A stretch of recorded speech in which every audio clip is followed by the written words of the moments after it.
Queridas irmãs, queridos irmãos, que a paz do Mestre Jesus possa envolver a cada um em muita luz, muito amor.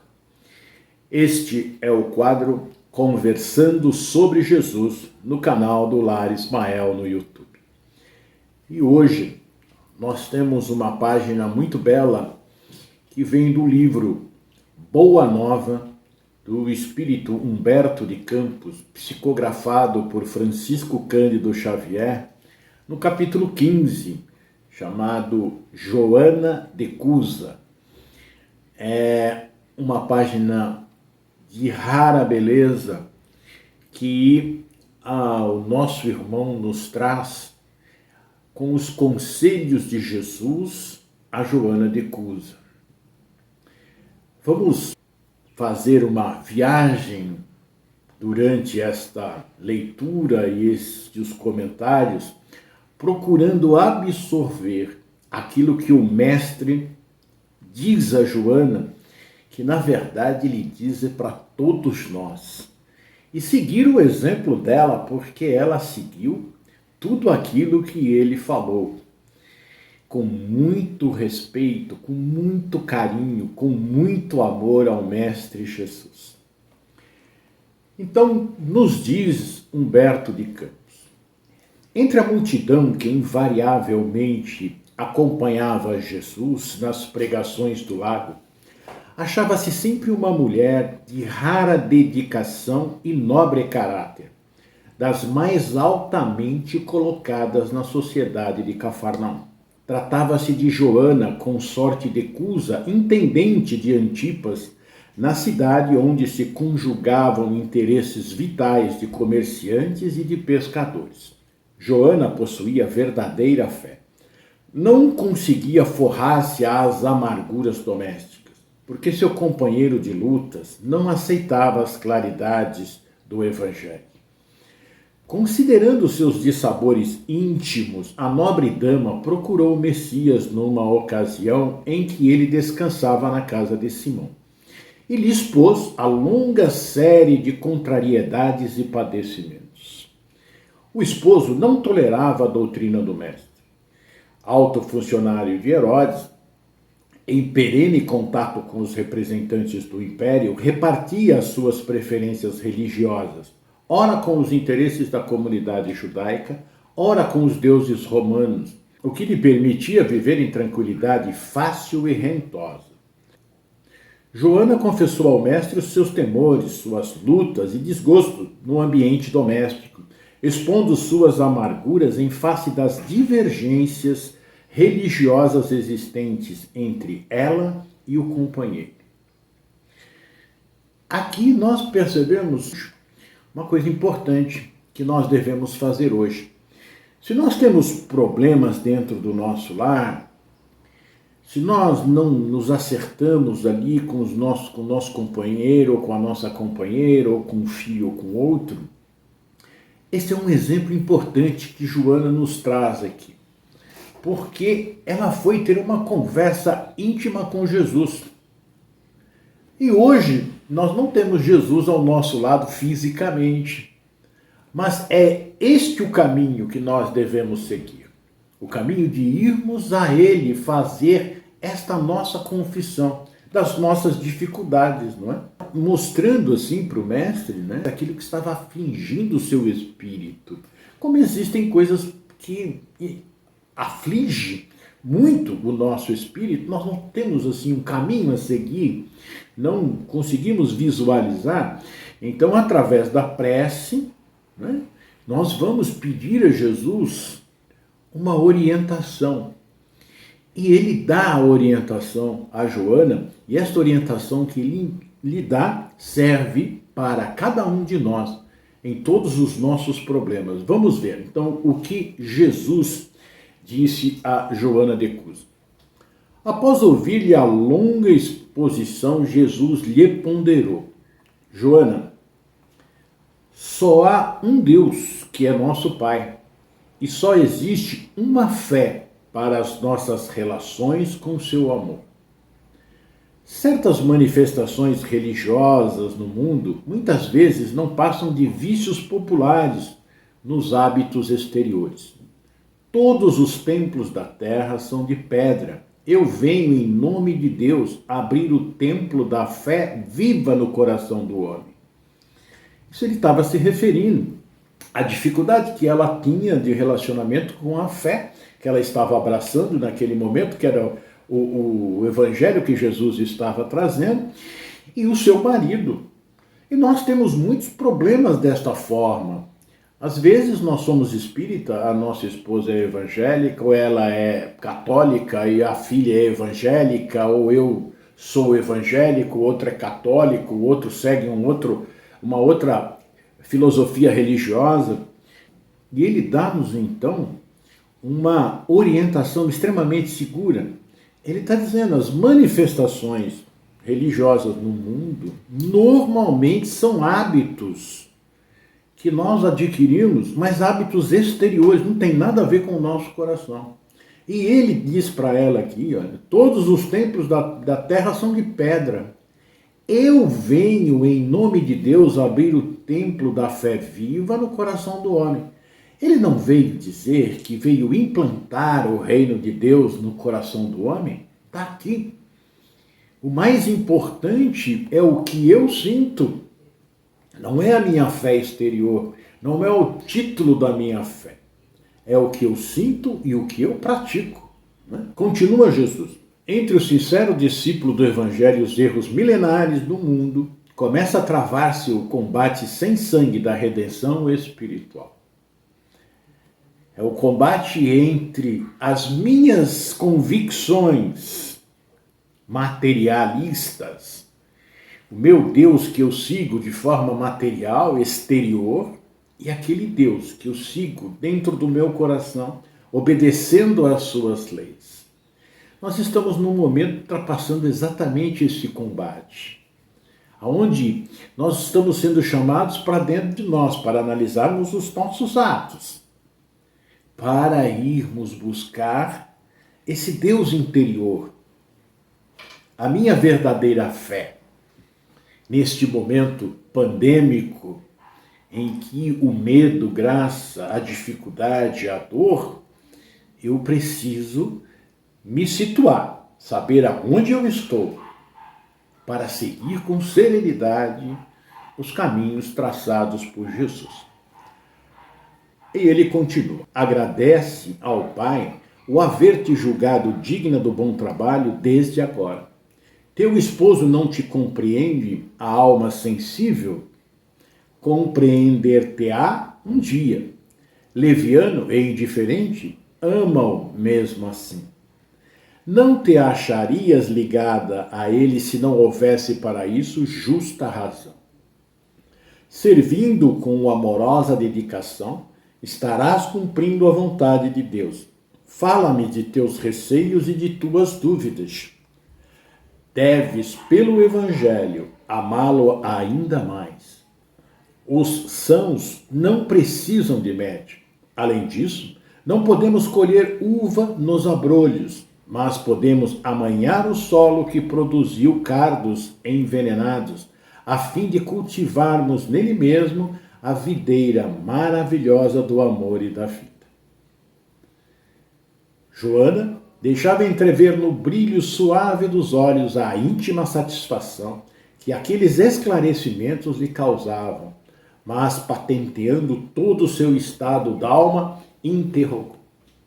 Mestre, vossa palavra me alivia o espírito atormentado. Entretanto, sinto dificuldade extrema para um entendimento recíproco no ambiente do meu lar. Não julgais acertado que lute por impor os vossos princípios? Agindo assim, não estarei reformando o meu esposo para o céu e para o vosso reino? O Cristo sorriu serenamente e retrucou. Quem sentirá mais dificuldade em estender as mãos fraternas?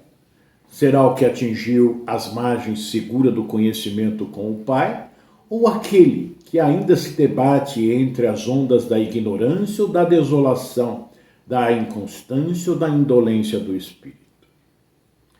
Quanto à imposição das ideias, continuou Jesus, acentuando a importância de suas palavras. Por que motivo Deus não impõe a sua verdade e o seu amor aos tiranos da terra? Por que não fulmina com um raio conquistador desalmado que espalha a miséria e a destruição, com as forças sinistras da guerra? A sabedoria celeste não extermina as paixões, transforma-as. Aquele que semeou o mundo de cadáveres desperta às vezes para Deus apenas com uma lágrima. O Pai não impõe a reforma a seus filhos, esclarece-os no momento oportuno. Joana, o apostolado do Evangelho é o de colaboração com o céu, nos grandes princípios da redenção. Ser fiel a Deus, amando o teu companheiro no mundo, como se fora teu filho. Não percas tempo em discutir o que não seja razoável. Deus não trava contendas com as suas criaturas e trabalha em silêncio por toda a criação. Vai, esforça-te também no silêncio e, quando convocada ao esclarecimento, fala o verbo doce ou enérgico da salvação, segundo as circunstâncias. Volta ao lar e ama o teu companheiro como material divino que o céu colocou em tuas mãos para que talhes uma obra de vida, sabedoria e amor. Joana de Cuso experimentava um brando alívio no coração. Enviando a Jesus um olhar de carinhoso agradecimento, ainda lhe ouviu as últimas palavras. Vai, filha, sê fiel. Vimos então como foi maravilhoso o conselho, a orientação passada por Jesus a Joana através dos seus conflitos pessoais que ela estava tendo com o seu marido, as dificuldades que ela estava vivendo em relação a seguir a uma orientação totalmente materialista e agora conhecendo as verdades que Jesus trazia para aquele momento, a que tocou o seu coração e criou então esse embaraço para ela, não é? E ela teve a humildade de ir até o mestre e expor as suas dificuldades. E quando ela conversava com Jesus e ele vem dizer a ela que siga com o seu marido amando, aceitando-o como ele é e doando de si o melhor para ele, porque não estamos aqui no mundo com um ou outro companheiro por simples acaso. Estamos por necessidades de aprimoramento espiritual, tanto de um quanto de outro. Os filhos que chegam através dos nossos casamentos, eles não são filhos escolhidos aleatoriamente. São espíritos que têm conosco ligações do passado, que nos amam ou não, que nós temos que conviver agora de forma harmônica, levando-os para o nosso Mestre Jesus. E ele lhe diz: teu esposo não te compreende a alma sensível? Compreender-te-á um dia. Se ele é leviano, é indiferente, ama-o mesmo assim. E ele diz que os são não precisam de médico. E sim, aqueles que estão com dificuldade. E ele veio exatamente para isso.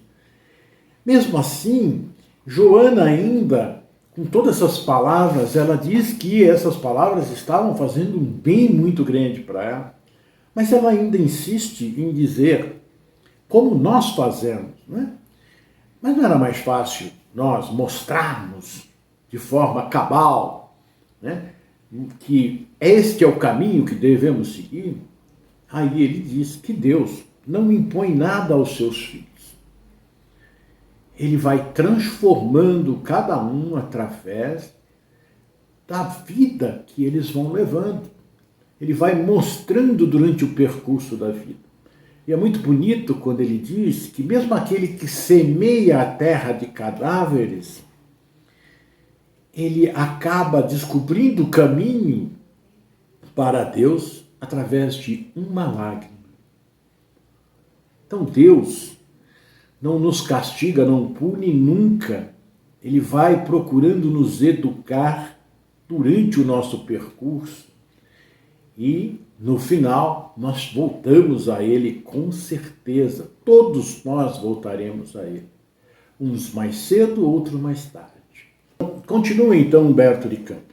Desde esse dia memorável para a sua existência, a mulher de Cusa experimentou na alma a claridade constante da resignação, sempre pronta ao bom trabalho e sempre ativa para a compreensão de Deus. Com o ensinamento do Mestre, agora gravado indelevelmente em sua alma, considerou que, antes de ser esposa na terra, já era filha daquele pai que do céu lhe concedia generosidade e os sacrifícios.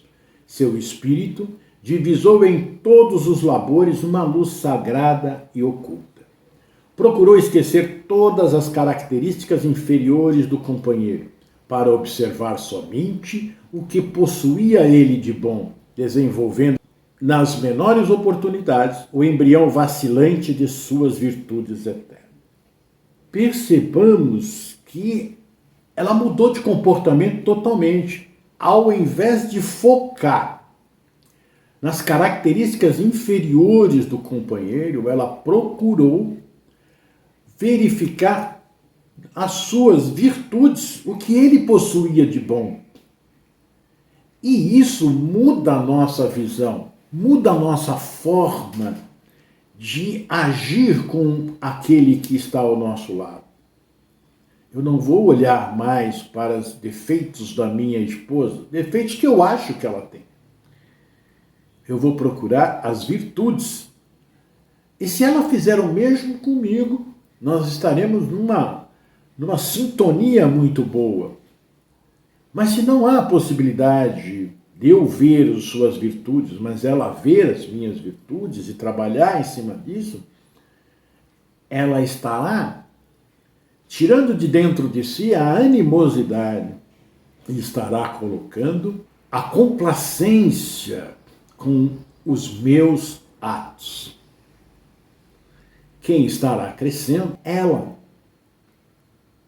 que estará fazendo o que Joana fez. Continuando, Humberto de Campos nos diz: mais tarde, o céu lhe enviou um filhinho que veio duplicar os seus trabalhos.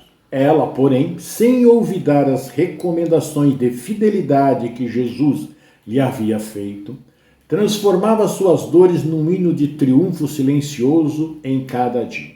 Os anos passaram e o esforço perseverante lhe multiplicou os bens da fé na marcha laboriosa do conhecimento e da vida. As perseguições políticas desabaram sobre a existência do seu companheiro. Joana, contudo, se mantinha firme. Torturado pelas ideias odiosas de vingança, pelas dívidas insolváveis, pelas vaidades feridas, pelas moléstias que lhe verminaram o corpo, o ex-intendente de Antipas voltou ao plano espiritual numa noite de sombras tempestuosas. Sua esposa, todavia, suportou os dissabores mais amargos, fiel aos seus ideais divinos, edificado na confiança sincera. Premida pelas necessidades mais duras, a nobre dama de Cafarnaum procurou trabalho para se manter com o filhinho que Deus lhe confiara. Algumas amigas lhe chamaram a atenção, tomadas de respeito humano. Joana, no entanto, buscou esclarecê-las, alegando que Jesus igualmente havia trabalhado, calejando as mãos nos serrotes de modesta carpintaria e que, submetendo-se a ela a uma situação de subalternidade no mundo, se dedicara primeiramente ao Cristo, de quem se havia feito escrava devotada. Isto é porque ela era uma mulher bem colocada na sociedade, o marido caiu em desgraça perante Antipas e perdeu tudo, morreu. E ela ficou viúva com o filho. Não tendo mais como se manter, foi em busca do trabalho digno para manter a ela e ao filho. Mas as amigas, aquelas que acham que o trabalho é só para os pobres, né? Elas foram lá dizer para ela que ela não era interessante ela estar, por ser uma esposa de um ex-intendente, está se dedicando ao trabalho, e um trabalho humilde, né? E ela mostrou com muita dignidade que o Mestre Jesus trabalhou numa carpintaria. E o trabalho digno, não importa que trabalho seja, é o importante para todos nós. Cheia de alegria sincera, a viúva de Cusa esqueceu o conforto da nobreza material, dedicou-se aos filhos de outras mães, ocupou-se com os mais subalternos afazeres domésticos, para que seu filhinho tivesse pão. Mais tarde, quando a neve das experiências do mundo lhe alvejou os primeiros anéis da fronte, uma galera romana a conduzia em seu bojo, na qualidade de serva humilde. No ano 68, quando as perseguições ao cristianismo iam intensas, vamos encontrar, num dos espetáculos sucessivos do circo, uma velha discípula do Senhor amarrada ao poste do martírio, ao lado de um homem novo que era seu filho. Ante o vozerio do povo, foram ordenadas as primeiras flagelações. Abjura, exclama um executor de ordens imperiais, de olhar cruel e sombrio. A antiga discípula do Senhor contempla o céu sem uma palavra de negação ou de queixa. Então o açoite vibra sobre o rapaz seminu, que exclama entre lágrimas: repudia Jesus, minha mãe, não vês que nos perdemos? Abjura por mim que sou teu filho. Pela primeira vez dos olhos da mártir, corre a fonte abundante das lágrimas. As rogativas do filho são espadas de angústia que lhe retalham o coração. Abjura, abjura. Joana ouve aqueles gritos recordando a existência inteira. O lar risonho e festivo, as horas de ventura, os desgostos domésticos, as emoções maternais, os fracassos do esposo, sua desesperação e sua morte, a viuvez, a desolação e as necessidades mais duras. Em seguida, ante os apelos desesperados do filhinho, recordou que Maria também fora mãe e, vendo seu Jesus crucificado no madeiro da infâmia, soubera conformar-se com os desígnios divinos. Acima de todas as recordações, com a alegria suprema de sua vida, pareceu-lhe ouvir ainda o Mestre, em casa de Pedro, a lhe dizer: vai, filha, sê fiel. Então, possuída de força sobre-humana, a viúva de Cusa contemplou a primeira vítima ensanguentada e, fixando no homem um olhar profundo e inexprimível na sua dor e na sua ternura, exclamou firmemente: cala-te, meu filho. Jesus era puro e não desdenhou o sacrifício. Saibamos sofrer na hora dolorosa, porque acima de todas as felicidades transitórias do mundo, é preciso ser fiel a Deus. A esse tempo, com os aplausos delirantes do povo, os verdugos lhe incendiavam em derredor achas de lenha embebidas em resina inflamável. Em poucos instantes, as labaredas lamberam-lhe o corpo envelhecido. Joana de Cusa contemplou com serenidade a massa de povo que lhe não entendia o sacrifício. Os gemidos de dor lhe morriam abafados no peito opresso. Os algozes da Marte cercaram-lhe de impropérios a fogueira. O teu Cristo soube apenas ensinar-te a morrer? Perguntou um dos verdugos.